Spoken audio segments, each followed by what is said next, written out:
शिवाजी महाराजांना आता आपल्या वडिलांनाही कैदेतून सोडायचे होते.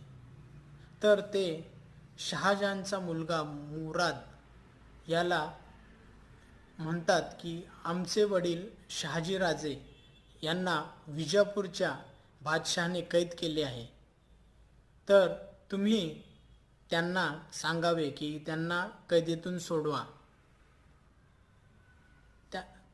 तुम्ही जर असे केले तर आम्ही, आमचे भाऊ आणि आमचे सर्व सैन्य हे आपलेच आहे असे समजा.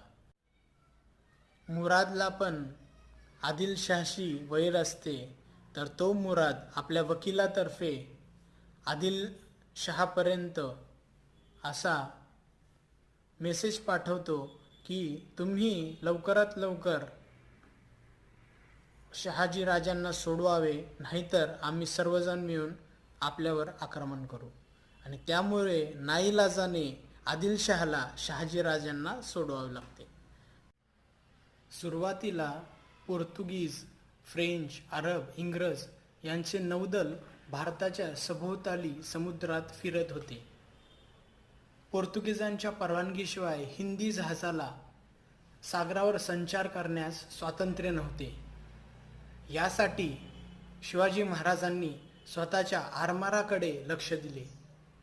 कर्नाटकातून जहाज बांधणीसाठी सागाचे लाकूड त्यांनी आणले.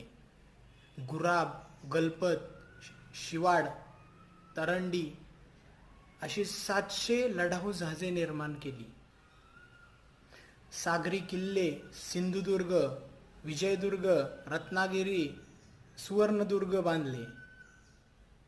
शिवरायांनी रायगड, राजगड, सिंहगड असे बरेच किल्ले जिंकले. प्रतापगड, वासोटा, भूषणगड असे कितीतरी किल्ले त्यांनी स्वतः बांधले. पण एकाही किल्ल्याला स्वतःचे, बायकोचे किंवा घरातील कोण्याही लोकांचे नाव दिले नाही. तर त्यांनी शिपायांपासून सेनापतीपर्यंत पदावरील सैन्यांची नावे किल्ल्यांना, गडांना दिली.